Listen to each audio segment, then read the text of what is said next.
Hey y'all, welcome to episode 2 of Black and Binging, where we talk all things Black and women-led in TV and film.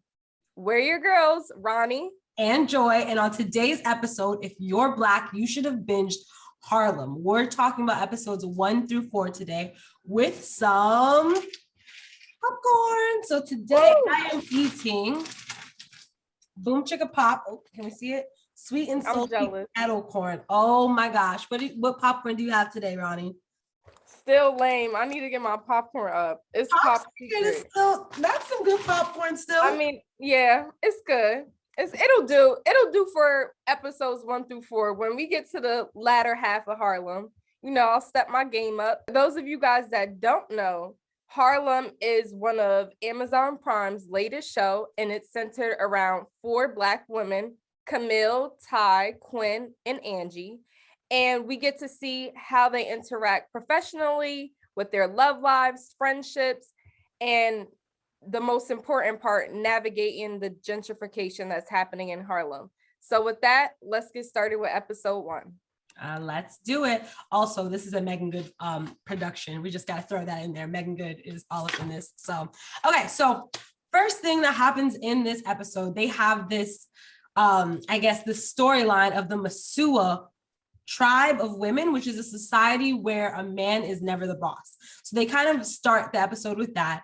Talk about what it would be like to live in this Masua world where like men aren't in control. So Ronnie, do you think you thrive in an environment or in a world where women controlled everything? Is that something you'd like for your life? Hell yes, girl. I control everything in my life right now. That ain't no problem. Excuse me. So you thrive off of telling a man what to do, and everything that you say, they just say yes. I consider myself to be an alpha woman. Like I know what I like in all aspects of life. I am stubborn at times, so it's hard for me to like see the other person's point of view. I am working on it. So not to say I want someone to like yes me to death, but if you just have the same point of mind, then we're gravy. We're smooth sailing. Interesting. She doesn't like conflict and she likes to be the boss of everything. Noted. Ronnie is a Masua woman. Moving on. Period. Are you? I think that ideally it would be like, yeah, I would love if we were just in control of everything, but I like a little bit of pushback. I like to have different perspectives. I don't want someone who's just like yes to everything I say. I just don't think I'd be truly happy with a life like that. With this Masua world thing, they start moving through the episode, and Camille has this connection with one of her students, actually, and he implements this Masua world idea, and he asks, I guess, Camille out or whatever, or to hook up, we'll say. They have a little hookup. I will say he dropped her class. We don't want people thinking Camille is like Me Too, taking her power and abusing it. So he dropped the class, so he wasn't her student, so it wasn't a conflict of interest, and asked to hook up with her. They do that, and as soon as they're about to start hooking up, I guess his name was Malik, he raises his legs as she's about to go down and give him head. Stop, Ronnie, why are you doing that shit? So yeah, he raises his legs. Thoughts? He wanted his ass ate. I'll just say it. Yeah, I think what she called, she was staring down like the barrel of his asshole is what she said. I don't know what I would do in a situation like that. I'd probably just throw up right there. I was gonna say I'd puke. Literally throw up. But then Angie, which is one of the other characters, makes an interesting point that do we actually care? Because head, vagina, all that shit is in the same area. Like if you're giving head, if you're licking balls, I don't know what y'all do in the bedroom. Is it all the same area or is there a limit? That's true because, excuse me if I'm pronouncing it wrong, but like I'm not gonna put your business out, but like the goosh is like in between both. So if you're doing that, if you down, you might as well slide into the horizontal. Hey, we're not here to tell y'all what y'all should do in the bedroom, but I just thought we had to mention that because that was all over Twitter when that scene dropped. It was kind of wild. Let us know in the comments. Right. Y'all eating the ass. So then On the same line of sex, we also sometimes comes love. And one of the characters, Ty, who is a Black lesbian on the show, decided to, and she's in tech, so she made a dating app called Q that is dedicated to queer women of color. She, I think, implements what a Musua woman is, what an alpha woman is. And she's just boss, and we see her being like having it all in her professional life in comparison to the other ladies in the group. Would you agree? Yeah, she's the one who got it all together professionally. She is doing the damn thing and just changing. I love that we have this storyline of a queer woman of color in tech. Like, I think it's just defying all odds and it's super dope. So yeah, Ty is one scene that struck out to me, kind of like the two women, Camille and Angie, were walking down the street, and Camille spots her ex, who later we find out his name is Ian, kind of like at the corner of the street. And I wanted to know, and she's like freaking out, and they're like hiding up somebody's porch so they aren't seen by Ian. Have you ever been in an awkward situation where you run into an ex unexpectedly, especially after a bad ending? Because what I will say personally is that I don't have Camille's luck. Like, usually the ex spots me first, and I'm like, ooh. And they'll be the first person that I run into at an event, and I'm like, yeah, can't relate. I stay away, but then again, I move a lot. So my ex is like, I really just set new grounds in new cities and states. So I have never actually had that, but like, I always think about that. Like, what would I do if I ran into my ex in any situation? I'd probably like freak out. I don't know. I'd probably be hiding just like Camille and them. Like, don't talk to me. I don't want to see it unless I'm looking like a bad bitch. Then I'm gonna do everything I need to do so you can see me and remember what you had and now lost. Okay. Period.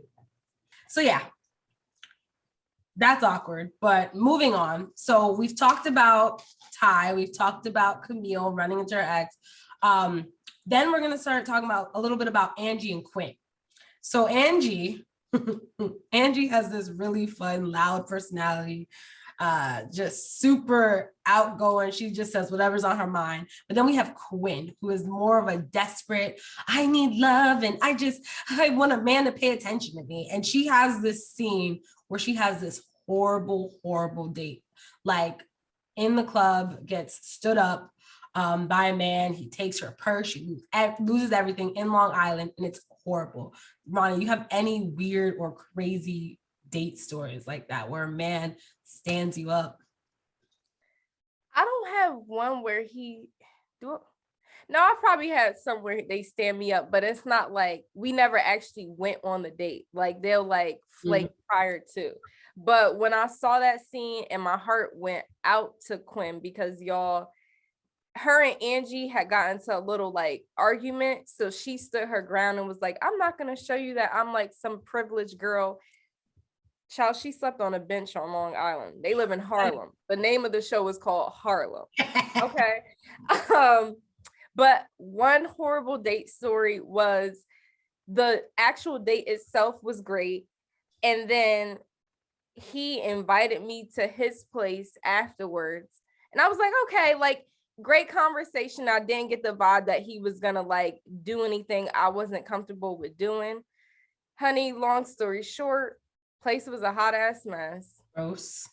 His attire was a hot ass mess. Holes in his sock. Then when it was time for me to, there was a fly in my wine, or a little fruit fly, something in the wine he poured me. And then the ribbon on top was that when I was about to head out, I asked to use the bathroom before I left. And there was shit in the toilet that hadn't been flushed. Oh, Ronnie, stop. I cannot. That is. And after that, I do not go to people's homes. I would never. Men are already like borderline, like messy, but that's just dirty. That's just disgustingly dirty. Yeah. Okay. So we get through this episode, and that's the pilot. I think we start episode 2 talking about dick energy. dick energy and being haunted by dick energy, which is basically, it's like, I guess a man dicks you down, so, or a woman, because in this case, you know, Ty says she got dick energy, and I believe it. That a man or a woman dicks you down so good that it haunts you. Like, it haunts you. Has that ever happened to you, Ronnie? I think the show didn't want to like get any copyright infringements against them, but I think their dick energy equals dickmatized, I think is what they were trying to say. Makes sense. Makes sense. That definitely makes sense. So I feel like we all, I think a lot of women go through it. Okay. I do. I think it's something relatable. I think, you know, if you take it out and you get somebody new and they like putting it down even the same level or better, it's like, who? Right. True. It's all a distraction. Well, Ty's dick energy, she builds up the confidence. She was dating some girl, or I guess really just kind of trying to fuck her or whatever. And she has this thing where she breaks up with herself for these other people. So she basically stages like a breakup to make it feel like the other person's breaking up with them. So they meet, but the twist here is that the other girl, which her name is Shayla, is trying to break up with Ty too. And Ty ends up getting broken up with first, which was hilarious because you hurt because you don't want to be the one who's getting broken up with, especially when that's your plan. Like, I'm trying to break up with you. Have you ever done that? Like, knew that it was coming and tried to beat someone to the punch? I might have back like in my younger days, like just being manipulative, like just trying to twist the story and make people be like, well, you know, if I wanted out of something, I'd make them feel a way about it. So they break up with me and I didn't have to hurt feelings. I'm like that. But I do it out of the kindness of my heart, not trying to hurt someone else. Oh, so you're the opposite of Ty. Like you set down the, I guess, clues, but you don't actually do the breaking up. Like, I feel like Ty, as a part of her having her dick energy, is like very very, oh yeah, I'm letting you down. It's me, not you, but still a breakup nonetheless. I'm opposite, but it's more like I'm gonna give you that mass energy, but I'm really the one in control. See? Oh, okay. So you're like more mastermind about it. Yeah, sure. You know me, I'm upfront. Like, even I feel like even like an unofficial breakup, like Ty and Shayla, they were, I guess you would call it a couple, but not even like a long-term relationship. Mm-hmm. But I feel like even now, like if I'm like casually dating somebody, I'll try to like stop talking first, or like end it first. So you play the love games that, who's gonna, I want to be chased, or I'm gonna initiate this. You play love games. Yeah, you got to. I was playing checkers before when I should have been playing chess. Ooh. Now I play chess, honey. And I read the signs. I know when someone is about to, like, you know, the energy and everything just starts acting different. So the minute I like detect that, it's a wrap from me. Oh, all right, Ronnie, you got it. I'm gonna leave that there. Leave that there. So we moved through this episode. So I guess, do you want to go into this engagement party and talk about your girl Camille a little bit? Because she is such a hater. Joy just in the intro, y'all, we gonna say I'm Ronnie and this is the hater, because Joy always hating on somebody. First episode, she was hating on Lawrence, and y'all called it out. Y'all saw it and y'all called it out.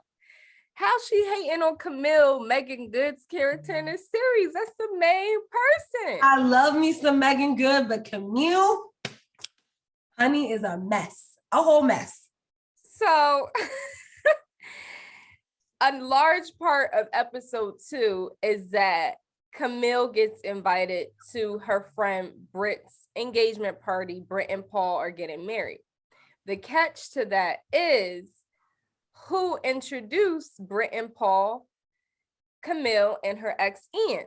And since we already said in episode 1, she saw that Ian was back in Harlem, obviously he's going to be at the engagement party.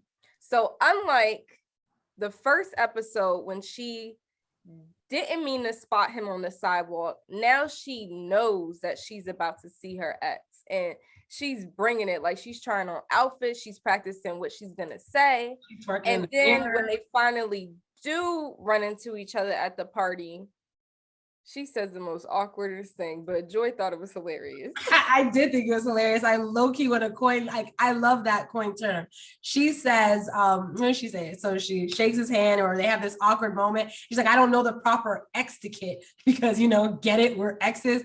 I love corny shit like that. That's some dumb shit I would say because I'm nervous, like, and like knee slap or something corny like that. But I guess what is the proper etiquette like when you're running into your ex? But more important, let's talk about the icing on the cake, because it's not just them running into each other. He pulls up with a date. He pulls up with a date who's a bad bitch also, because we know. And she ain't Black. I'm mad at that. Oh, she is not, and she got a British accent. That was the sprinkle on top. She was so pretty. Her name is Mira. What is the etiquette for that? How are you acting? Child, I'm acting like I'm calling my nigga. He's on the way. That's what she was like, catch me if you can. I'm over here having fun. She was like trying to make it seem like, she was good, but like I'd be crying internally. That is so cringe. Like, it's one thing to run into an ex, but now you got a bad bitch on your arm too. Yeah. I would have definitely done what Camille did, which was like try to leave the party early. But to me, here goes another like super awkward Black girl. Like, she was just doing too much. I would have kept it cool in front of them, but definitely like bawled my eyes out or was like embarrassed. I had to get myself together in the restroom, but she made it a bit too awkward. And I don't know if that girl had since, like, Ian's current girlfriend, if she had sensed that, because I would have been like, what's her issue? Right. But yeah, I don't think she did. She was bubbly, one of those just like, I'm so happy to be here. Like, I don't think she sensed it at all. And clearly she didn't sense nothing, because I guess later Ian goes outside to smoke his joint or whatever. Camille is trying to sneak out. And of course the two run into each other outside. I guess this is one thing I didn't like. Ian had the typical line there. You look good. What am I supposed to look like? Of course I look good. I feel like I look better whenever I'm not single. Of course, because you try harder. When you take it, I got my man. I'm good. I'm locked up. Not saying it's not a reason to be a bad bitch still, of course. But like when you single, it's just more of the thrill of it, I guess. I don't know. But yeah, he had that typical line like, dang, you look good or whatever. They had a moment, they talked, they laughed. I guess they were both a little toxic in this moment. Because Camille there, she goes and makes a move and plants one on Ian. Basically, ooh. she gives him a kiss and starts making out with him. And in the, I guess, heat of the moment, his girlfriend, Mira, walks out, but doesn't see anything. She didn't see anything. Right. Perfect timing. I don't know how she didn't see nothing, because I would have been like, wait, now this is the second time y'all together. Who is this bitch? What the fuck is going on? But she didn't see anything. She came out. Camille's flustered, Ian's flustered, and they leave, right? And I guess later that night, Ian shows up on Camille's doorstep, right? Right. And this is how they end the episode. Ian comes, he's like, I had something on my heart and I wanted to tell you. And basically, he comes out and says that, Ronnie, you want to tell him what the fuck he says? Because he proposed. And then then I at that moment, since it's more of an intimate setting, I just kissed you, I threw myself on you. That moment, she had every right to like get upset and cry and everything that she did in front of him. I would have too. For sure. Because that's embarrassing. And I think he was so like toxic for even doing that. Because he knew he could have pulled away, but he was into that kiss too. But yeah, that's why you never. So she sat there and poured her heart out to him at first. Was like, I've missed you, and I know like things didn't end well. And oh my God, all for him to say, I'm engaged. That's why you don't pour out your heart to a man. I mean, what you got to say? Tell me first, and then I'm gonna tell you what I think after. Because I was gonna say typical nigga shit. Don't come for me. It is. I mean, is it though? For you to, yes, I feel like it is. Like you trying to make things work, and he like, nah, I'm good. Nah, like it's more like he let her sit there, like her dumbass say all these feelings. I guess feelings make me cringe. Like that idea of being like really vulnerable. Like she really like poured out her heart to him, and then he was like, "Well, yeah, that's nice, but I got a fiance." He wanted to hear what she had to say. Nope. What you come here for? What'd you have to say? Oh, okay. And then that's gonna determine how I move with what I say next. See, she jumped the gun with that. She probably thought like, "Ooh, I planted like that kiss on him real good. He must be coming over to like, So she was just super eager. Yeah. And then it ended up backfiring. Right. Poor Camille. Right. Poor Camille. So we go on to the next episode. This is episode 3. And it's just poor Camille all around. Right. She was just crying, going through it. Her friends already know when they broke up, I guess, 5 years ago, same thing. She's in the bed eating. She smells, she's not showering, all that stuff. So, that's Camille for the most part in episode 3. But then we also see her having a downfall in her professional life as well. Oh, yeah. Because she's an adjunct professor at Columbia, and she's been trying all this time to get her tenure. And her supervisor has just been suspended, and now we're introduced to her new direct report, Dr. Pruitt, played by Whoopi Goldberg. Ooh. And their relationship is off to a rocky start because Dr. Pruitt is letting her know, honey, if you want this tenure spot, you got to earn it. Yeah, period. And I mean, I get it. You got to get on the side. I feel like in this episode, one thing about Camille is she's very like, I guess most of us as Black people, we were like, oh, look, it's a Black professor here. Like, she got me, what's up? Like, she kind of came up to Dr. Pruitt with that energy, like, oh my God, it's another Black woman, what's up? But Dr. Pruitt was not feeling that energy at all. And I think Camille was kind of expecting them to just vibe just because, but like you said, all skin folk ain't kinfolk. And I think that is something for sure with Dr. Pruitt. She is not one of those sisters that is about to, be on your side or be on your team, really. Right. But here's when Joy is like, comes at things with a little more harsher lens than I do, because this is only 4 episodes, so I don't know how their relationship will evolve. And I will say maybe Dr. Pruitt is just one of those people that she wants to see Black people work just as hard and not think like, oh, just because we're both Black, I'm going to give you a handout. Exactly. Like, this is my first day at the job. Let me see what you can do first. Exactly. So. I agree with that. I agree with that wholeheartedly. Like, and I think Camille, she just came in there like, la, la, la, Black woman to Black woman, put me in your spot. What's up? Like, it don't work like that. So one of my favorite things about this episode is the white audacity. So I think Harlem does an amazing job with just sprinkling in like the audacity of white people. And this episode specifically had me dying.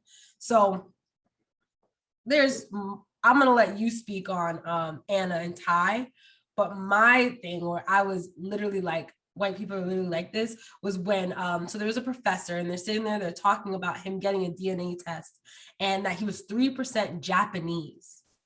Okay. Like, yeah, I always knew I liked sushi and calligraphy. it just made sense. What are you talking about? White people always trying to be a mix of something. No, sir, you are just white and just let it be. Like, and then he said something about I think one of the other students, she's like Lenape, Native American. She's like, oh, thank you so much for everything you've done, while totally ignoring Camille, who was like a Black woman who, like, you know, like ignoring the whole thing of slavery and Black people and what they've done for this country. But of course, the Native American student, he's like, oh, thank you. It's just, you know, white people just be out of touch. And I think this episode was so funny in how they sprinkled that in. Yeah, for sure. And then on Ty's end, her facing the white audacity is that she has that dating app Q, like we had discussed, and she's being highlighted in Forbes and getting a feature in it. And it turns out that the journalist who's interviewing her for the profile feature is a white woman named Anna, who she hooked up with a day or two ago. And so they kind of squash it out, saying like, okay, we'll keep it professional for the interview.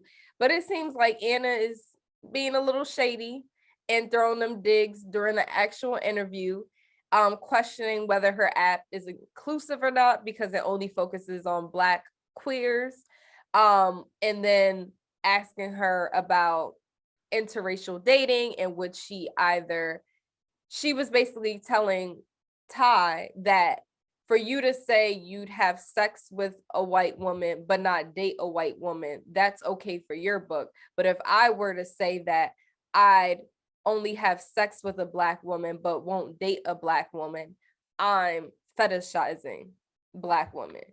And that was just like the audacity, because it's not the same thing. That's like, you can't call a Black person racist, because by definition we can never be. Right. See, we be on the same. Yes, we be on the same. And I was just like, mind your business. Is this the part of the interview, sis? Like, why you got to throw our personal business in my Forbes interview right now? Like, that's like what I'm thinking Ty like is going through her head, because relevance. Right. Like, and then it's kind of like, whenever Black people do make something for us, everyone wants to throw a conniption. Like, let us just have it. We need Black. It's not even that we need it. That's what we wanted to do. I want this Black dating app for just Black queers. Boom. So we go from there, the audacity of white people. But then we have a moment with Angie. I know we haven't talked much about Angie, but we kind of get to see a little bit of her love life here. She gets into an Uber and meets this artist. So Angie's an artist. She's an actress slash singer slash, you know, chasing the dreams of being a performer in Harlem. And she gets in this Uber and she meets another artist. He's a poet. He's sweet. He's smooth with the words. They have this amazing Uber drive. And then she forgets to get his number. So the rest of the episode, she's using Quinn's Uber app and canceling and reserving and canceling and reserving, trying to find her Uber driver. His name is Emmanuel. She's trying to find him. She's like, oh my God, you know, being a hopeless romantic. Whatever. Goes through the episode doing all this. And she gets home or whatever, like later in the episode, and Emmanuel happens to be her Postmates delivery guy and brings her cookies. So she's like, that is a definition of a cute meat. Right.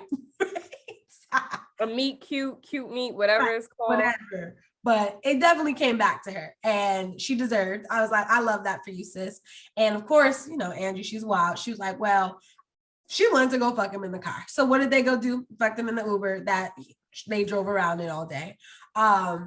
She gets the dick, whatever. They're talking and they start talking about, I don't know how he brings it up. They just start talking about their dreams or whatever. And he's like, yeah, I live in my car. And she was like, because she wants round 2 back at his place. And he's like, we're in it. And she's like, come again? He's like, we're in it. He's like, this was out the door. Right. She was like, what? And I think this was a really like, it was an interesting moment because me being a creative and an artist, like I always think like, what are you willing to sacrifice to pursue your art? So Emmanuel, the Uber driver, he's literally living his creative dream. He writes, he does everything he wants to do, but the sacrifice is he don't make no damn money. So he's living out his car and he's doing Uber.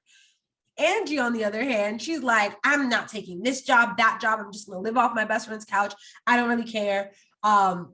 because whatever. But she then decides, after seeing Emmanuel living out her car, she's like, well, I ain't about to do this. Let me go take that crappy job I didn't want, because I'd rather take a job than be living out of my car.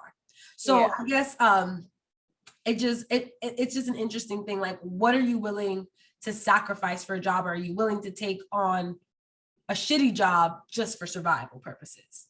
Right. I would say in the beginning, I would probably take a shitty job for survival purposes. But after having a job that most people would think is a dream job, but the culture and the work environment was very toxic, that made it shitty for me, now I'm very selective about what I take. So I would say now I have the mindset of Emmanuel. If Ubering makes me happy and I don't mind sleeping in my car, then I would go that route. I don't know if I would go to that extreme, but I do get his mindset. Like, it seemed like he even put the light bulb in Angie's head at first to say, F, get out the musical. Like, you need to do some real raw, deep shit. Right. But clearly, even though Angie thinks of herself as that, she may not be as real and raw and deep as she truly believes, because, like you said, she goes back to take that job. Right. I mean, in her situation, she needed to go take the job, sis. You need to get your life. Right. But I completely get it. So Angie's love life is over here, and here we have Quinn again.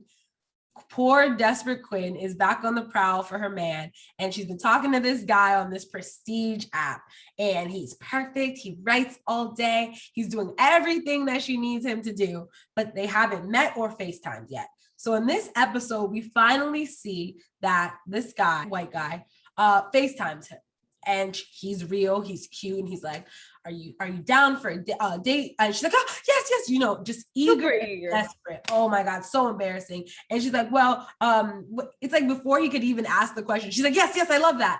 And it's like, girl, relax. He didn't even freaking ask you anything. So basically, I guess the point of that was just, do you video verify the men you meet on online dating before you actually go meet them to make sure they're not catfishes? So the thing about it is, Joy, call me crazy, I can't get with the dating apps. Not right now. I'm more of an Angie. I need a cute meet. I need like organic in-person vibes. Running into each other at a coffee shop, bumping into each other, dropping the books, and starting a romantic life together. Yes, I feel that. So me. I had Hinge for 3 apps. I said 3 apps, 3 days. Okay. And got anxiety. I had to delete it. Too many notifications, too many people. It freaked me out that people wanted to meet me and we had only talked for like 30 minutes and they were already setting up dates. I'm like, oh, Ronnie, they were starstruck. They're like, I've never seen her on a dating app before. I got to meet her ASAP. Next. Oh, not next. No, you are capping. But I know you have done online dating. Oh yeah, I video verify. I video verify, Instagram verify. I'm gonna Google you. I looked up one guy's LinkedIn one time, and I didn't realize at the time that it shows who views your profile. He's like, "Did you search me on LinkedIn?" I was like, "Oh, I was just making sure I was verifying your employment. I'm sorry." Like, but I look up everything, and I like to see a man on like Instagram first, just to see their vibe, what they post.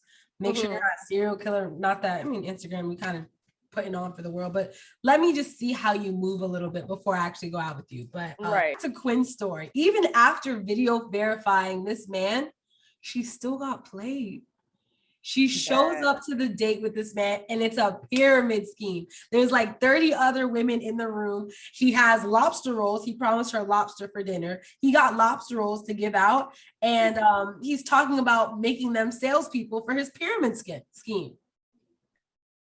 I wouldn't have even told my friends about that. I would not have. I probably would have lied and said, "Oh, he took me to the finest restaurant. We had a great time, but his personality was a bit dry." Right. I wouldn't have even said I got. That was a different kind of play. And then she couldn't get home because all day Angie was on her Uber app playing games. Her Uber app got suspended, so she had to walk home in the rain after a night like that. Poor Quinn. she just be going through it. And I think that is literally a note that don't be out here chasing love, because you just go through too much when you just chill. Just chill. Yeah, she You is the got all definition that. of desperate, for sure. It's so bad. But one thing though that I do like about the show, and we see in episode 4, and even though it may not be like as in our face, they do it subtly, and I guess it's for us as viewers to pick up. We see that Quinn has to like bounce back from having that horrible dating experience on Prestige. We see Camille finding out her ex is now engaged, and then also not having the best relationship and getting that tenure like she thought she would from Dr. Pruitt. And they're make mention of therapy. So Black women in therapy, we love that. And then they're also talking about therapy and their issues in yoga class, which is another form of self-care. So it's a new year, 2022. We all have these goals and stuff that we want to accomplish. I want to know, I'm checking my girlfriend Joy. Are you like, what ways do you show yourself love? How are you helping yourself get to that higher self? Like, just checking in. I need to know. Yes, ma'am. So that's actually on my like top to-do list for 2022 is putting self-care first and finding a therapist, like making sure I'm talking about my problems, not just sitting on things. I'm not moving through life with trauma and hurting people, hurting myself. So definitely looking for a Black therapist this year. I've done yoga. I'm not into the yoga space, but I try to meditate. I'm journaling every night. I'm setting my intentions before bed. I'm just trying to be a lot more present this year, with the intention of like that pouring into myself and me loving myself more. So that's how I'm taking care of myself this year. How are you taking care of yourself? What are your self-care rituals? I love that. I actually have a Black therapist. And when I hear people say like, oh, I'm looking for a Black therapist, I'm like, I feel blessed. Yes. To have one. But one of my intentions is to be more consistent, because I did fall off towards the end of the year. Another thing for any of you people listening that are looking into therapy, it may sound like a no-brainer, but like, listen and actually apply what your therapist is advising you or like shedding light on, because it took me about probably over a year to be like, oh shit, when I actually listen to what Cynthia says, my life seems a bit better. Right. Wow. Wow. But yeah, I think that's a big thing. And then, journaling. I love my crystals. I love my sound therapy, aromatherapy. And I guess what would be my yoga is hopefully I get back into the gym, because I did see my anxiety and stress levels go down when I was working out, and the booty was poking a little bit. Okay. The confidence be poking out when you're in the gym. Okay. I feel that. And then while they're in yoga, I think they were just talking about their frustrations, Camille and Quinn. And they just start saying like, they were like, niggas ain't shit. The yellow niggas ain't shit. They was just going in about ooh, niggas. Like they just said the rainbow of all niggas ain't shit. And I related to that because, as Joy mentioned, the person that Quinn got like scammed on the Prestige app was a white person. So when they were naming different colors of the rainbow, I'm like, I'm not alone, because I call anybody a nigga regardless of race. Like I'm driving, I'll be like, look at this nigga here, and he could be Asian. Right. And I be trying not to do that. I'll be like, all right, that's not actually a nigga. Like I don't even want to give him that title, but I say that stuff sometimes too. I'll be like, this yellow nigga or this. But so yeah, they have this funny moment, and their white yoga teacher is like, I don't like to tolerate what racial epithets. Is that what they was looking like? We Black and can say nigga, right? Like she was like, well, I'm gonna have to ask you to leave. They got up and started twerking, and it was like nigga. I was like, that was a top tier moment, because that's some shit I would do too. Like I could say nigga, you could kick me out, but nigga, and you still can't say it, nigga. Right. Like goodbye. Next nigga. It's like no. Right. Next nigga, like, come on, are you kidding? But I thought that was so funny. And it was just such a real Black moment for one. You're in your self-care moment. And then it's just like white people still white people in, like, damn. Right. Controlling you at all times, or trying to at least. So one character, Ty, she's kind of MIA for a bit, but that's because sis has been getting ready for her Forbes shoot, because she did the interview. Now it's all about the photo shoot. And child, she had a hair malfunction. Oh my God. So where now she is wearing one of Angie's, looks like a stripper wig. Right. Long curly. It was long and curly, right? Yeah, definitely like a $10 beauty supply store wig. Not that cute. Yeah. And mind you, you know, Synthetica. Ty is not a femme looking woman. She does not wear the long hair. So it was just, it was not working for her. But I felt her meltdown because I may get backlash, but I kind of hate when people say I am not my hair. Like, I hate that. I feel like I am very much my hair. And before I think I was my hair, but for the wrong reasons. Like, I wanted it to be straight. I wanted it to look as Eurocentric as possible. I wanted to look super neat. But I think now Black women and men who wear their natural hair, or even if they don't wear their natural hair out, but I think Black people as a whole, we've always, hair and how we style it has always been a part of culture, has told stories. It could like dictate what tribes you come from, like taking it all the way back to Africa. So I hate how like that whole India.Arie, like I am not my hair thing came about.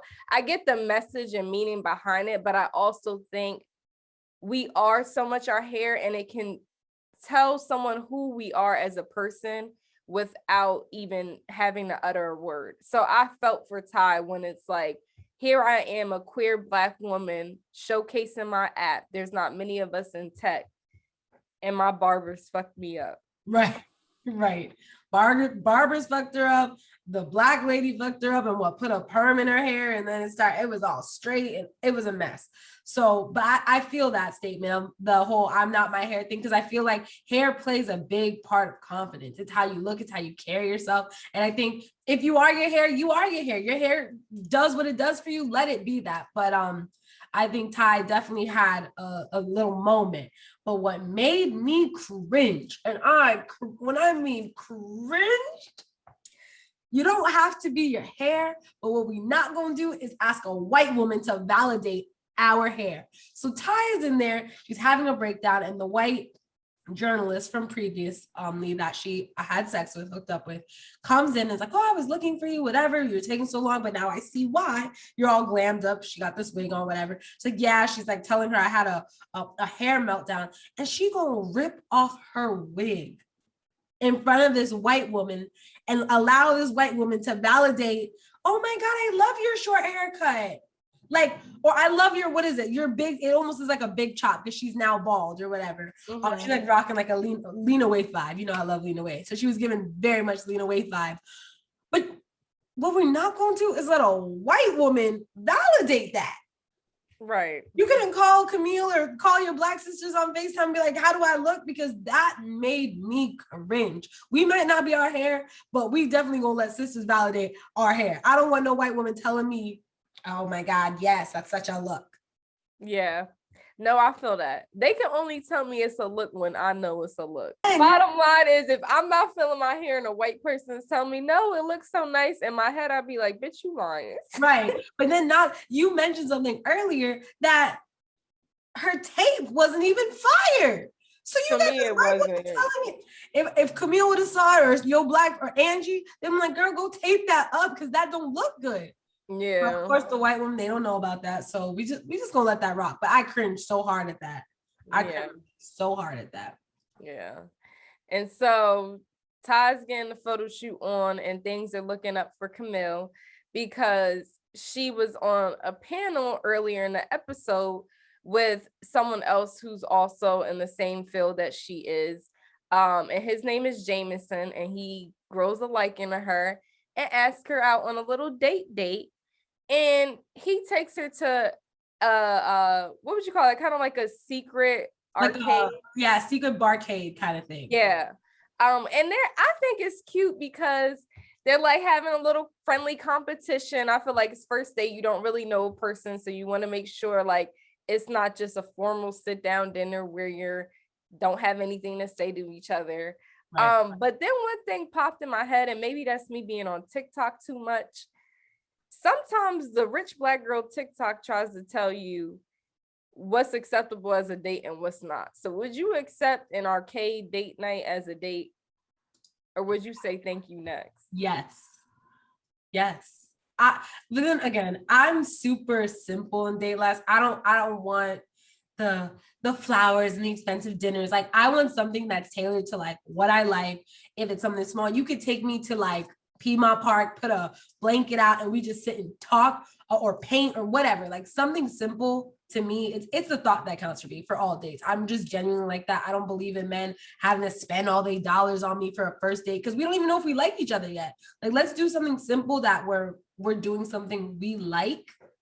And I validate that as a date. Like, we're getting to know each other. That's the whole thing of a date. Would you have considered that a date? Complaining. What? Jules gonna be complaining when she can't. Would I get what? Complaining when she start getting them cheap ass Christmas gifts. Well, listen, but even so, I don't even care about that. I don't have the dreams of having a Birkin or like a Rolly. Like, I don't give a fuck about that. Like, I'm joking, y'all. I'm not superficial. Clearly, Ronnie is like, oh, what? He paid $5 for these arcade games? That's not enough. No, I do love stuff like that. As long as you plan it out. Like, I feel like it's not a date if I'm doing all the work. Fair. So even if you literally plan out, like you said, like a picnic, you bring all the supplies, you do it all and be organized. Otherwise, I'm just like, what the fuck? Right. So that happens. And I guess before that, we're missing a chunk. But so before Camille ends up with Jameson, they're out at a girls' night at this strip club, male strip club, because this is a big part. And they're there, and I know his name in the show, but I'm gonna call him by what I know him because he still looked like the same man from like 20 years ago. Arnez, what was his last name? It's not Washington. Is it Arnez Washington? I don't know. Arnez from One on One, the light skin with the eyes, is the stripper. And when he comes out with his, he literally looks like Arnez from when we were like kids. Oh my gosh, she doesn't age. Oh my God, so beautiful. But anyway, Arnez, his name is Sean in the show, but Arnez and Quinn end up having a little moment. Like, he pulls her up on stage, he's doing, the sex dancing and grinding her or whatever, and he takes her to the back and they're having a moment. They're talking like this. They're not even being sexual in the back. They're just talking about like, what's your favorite color? And they realize they have all this stuff in common. But Quinn is like, I'm at this phase where I'm tired of the good guy. I'm not about to do this whole dating thing with you. I don't want that. But what I do want is some dick, basically, is what she said. And she basically initiates having a hookup, no strings attached. Mm-hmm. What are your thoughts on the energy? Do you have that energy where you can ask a man like off rip, like, what's up? So she is very, I feel like, circling back to episode 1, channeling her inner Masua woman, calling the shots. I will say I have definitely called the shots as well. I did that once and learned from it. And ladies, if y'all listening, I'm gonna put y'all on game because I literally tell all my friends that. Let me hear it. So here's my theory, or at least my experience from it. When I was very upfront and vocal about, okay, all I want is sex, I feel like the guy's energy and like interest and effort that he put in went from like 100 all the way down to 0.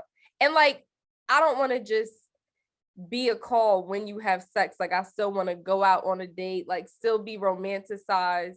You get what I'm saying? No, ma'am, I'm gonna have to.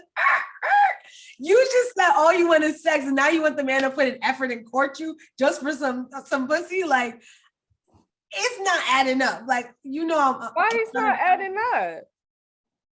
I just want sex, but you have to call me and still talk to me and be nice to me. I don't want a relationship. What? Ronnie?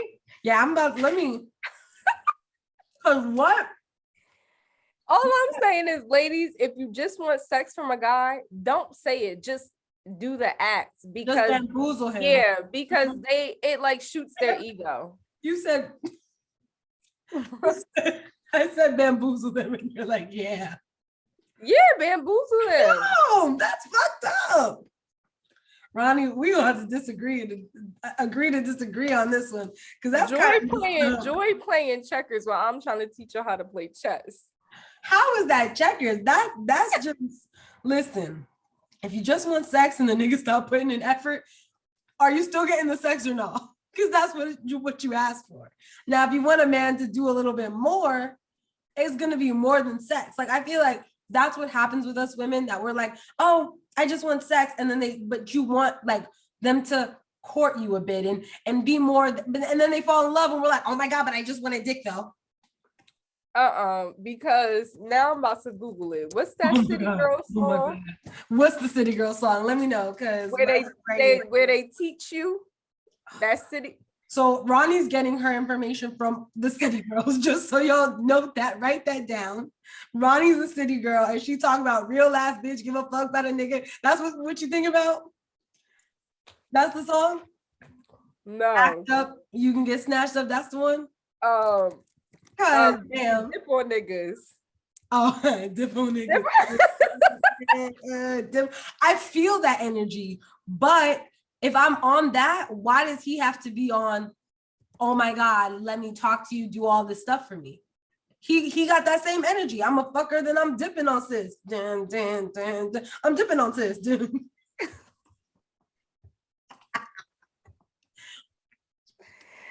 Lord have mercy. Hookup culture is it say make him think you love him, take his money, then you dip on niggas. Okay. Joy's missing a key part on that. Take his money. Okay. Oh my Ronnie. I can't. Ronnie is the type, she's gonna scam y'all niggas. See, you shouldn't have even put this out here, because you know I'm gonna use this clip. Me and Young Miami, we both Aquarius. Per. Even my Scorpio energy, I'm not even on that shit. Like, that is so messed up. And maybe I'm always the clip. Can we get a clip of you? I don't say wild shit like you do. I don't be wilding like that. Like, how about this for a clip? Ladies, do not just bamboozle these men and take their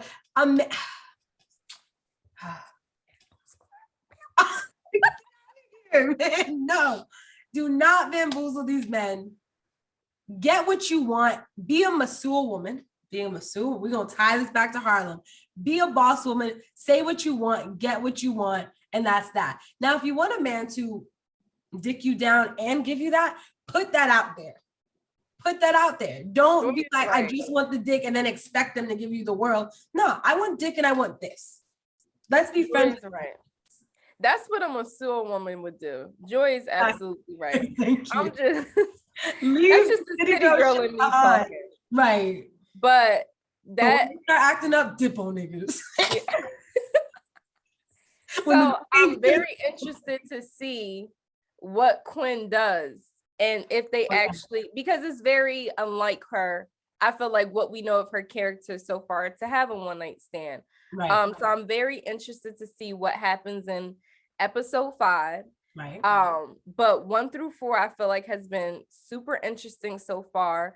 So guys, make sure you come back in 2 weeks for the 3rd episode of Black and Bingin', when we break down Harlem's episodes 5 through 9. And if y'all had listened to this entire episode and didn't know what the hell we were talking about, but have just been supporting us, love you for that. But I'm gonna need you to get your Amazon Prime subscription. If you need a password, I got y'all. Right. And you need to binge and hurry up and catch up so you can join us in the next discussion. Yes. Thank you guys for listening. We'll be back with another episode in 2 weeks. Bye, guys.